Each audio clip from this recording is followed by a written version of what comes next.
Hi, this is Dr. Bhuvaneswari from St.Joseph College of Arts and Science, Cuddalore, from the Department of Commerce Bank Management. Today, we are going to see about the topic paying banker from the subject banking law and practice. So, what do you mean by a paying banker?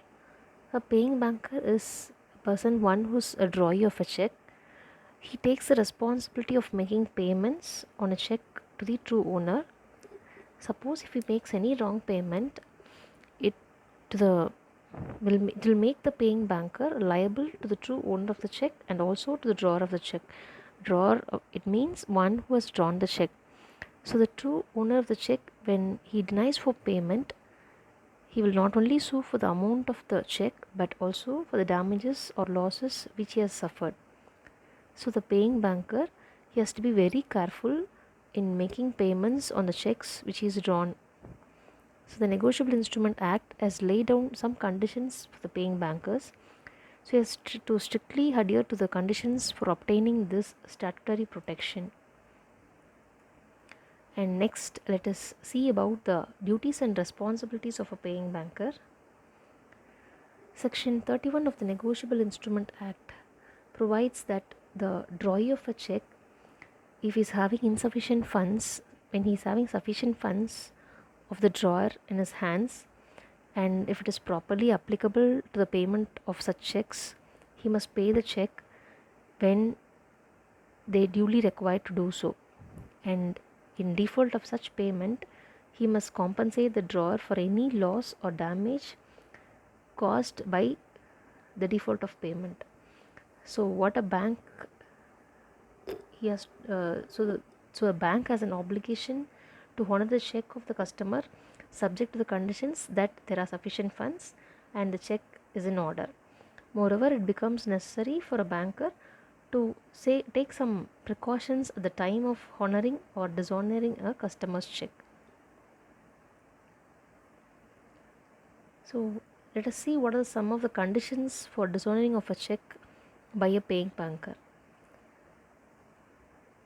So before honoring the checks presented to him or her for payment, he should look into some of the following points in order to safeguard himself or herself against the risk of losing the customer's money.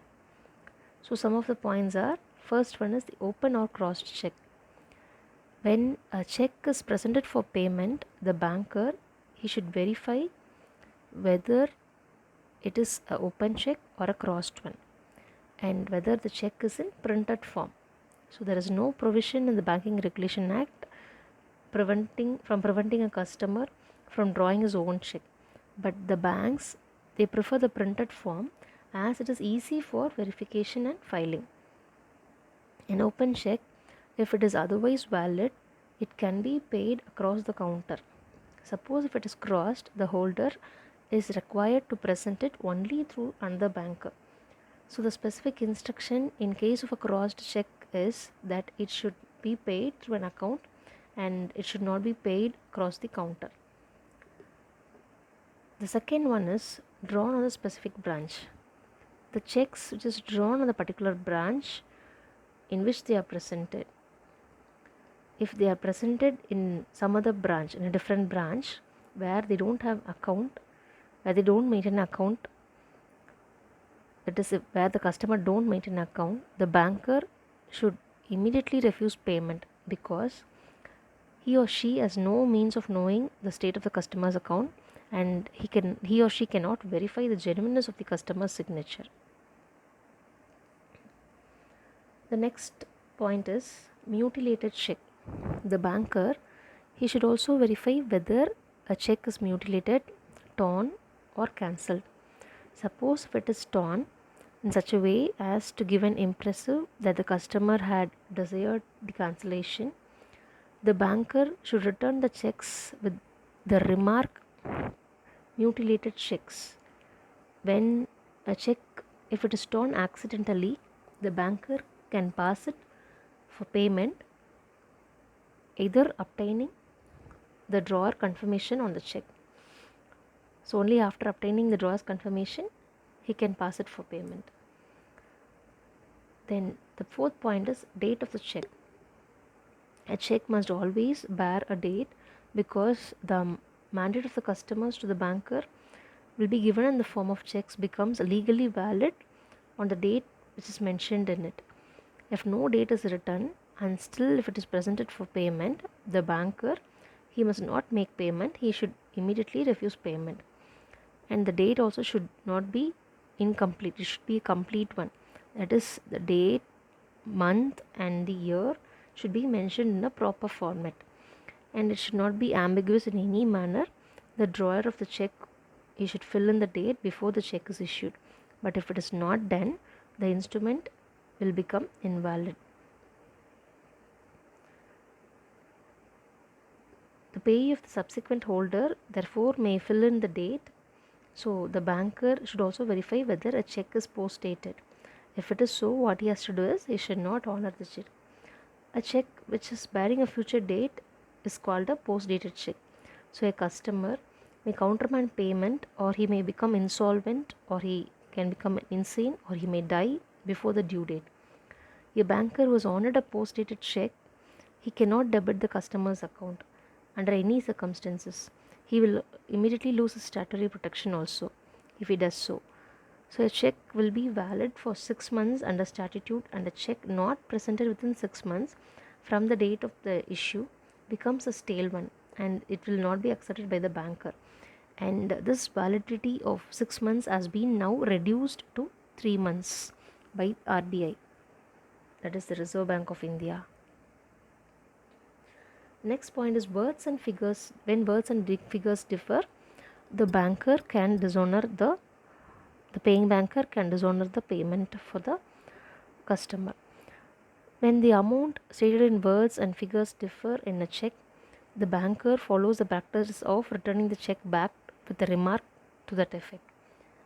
But the banker has no risk in paying the amount stated in words. If the amount is written in figures only, then the banker, he has to return the check. The next point is material alteration. If there is any change in the date, or change in the amount, or change the name of the payee, or if the crossing has been removed, it will affect the credibility of the instrument. So the banker, he should not pay such a check. He should refuse payment of this materially altered check unless it is confirmed by the drawer. He should not make payment for it. The next point is specimen signature. So the signature of the customer should be verified by the banker. This is very much important. So the check should bear the genuine signature of the drawer. Suppose if it differs from the specimen signatures which is furnished by the customer, the banker should return the check. Of course, he should not make payment if the drawer's signature appears to be a forged one. If the drawer adopts a different style of signature other than that of specimen signature, what the banker has to do is, the banker can inform the drawer to adopt the new style of signature after accepting certain set of new specimen signatures with a new style of signature. The signature should not be followed by date. If any customer by mistake writes a date below the signature, the banker has every right to dishonor the same. So reason behind that is the specimen signature of the customer does not carry a date. In the case of persons serving in the defense services, if he holds any rank, they should give along with the signature the rank which they hold at present. As per the service code of conduct of the defense personnel, if any check issued by them should never be dishonored for want of funds, or else they will be taken for breach of code of conduct. The next one is proper endorsement. It should be ensured whether the check which is presented for payment requires endorsement or not, and if so, whether the endorsement made is regular or not. The next point is insufficient funds. The banker is under any obligation is under an obligation to pay his customers' checks if the latter's account shows sufficient credit balance. If there is no sufficient funds, the banker is not bound to honor the check. But if the banker has already agreed to grant a loan or overdraft to a customer to a certain limit of amount, checks in excess of the credit balance in the account but within the limit of the loan or the overdraft must be honored by the banker in the usual course. So the minimum balance required to be maintained in a current account or savings account is deemed as available for honoring the checks. and it should not be regarded as frozen by the banker. So the actual balance gets checks and may charge and incidental expenses from the customers. Next is the chronological order of payment. So generally the banker follows the rule of making payment of the checks in the chronological order of the receipt. It means that the check received first on an account will be paid first. And the rules for making payment is not based on the serial number of the check or the date of the issue of the check. The next is garnishee order. The banker should not honor any check which is received by him after the issue of the garnishee order by the court authorities. The next one is inchoate check. So at the time of presenting the negotiable instrument to the drawee for payment, the negotiable instrument should be complete in all respect.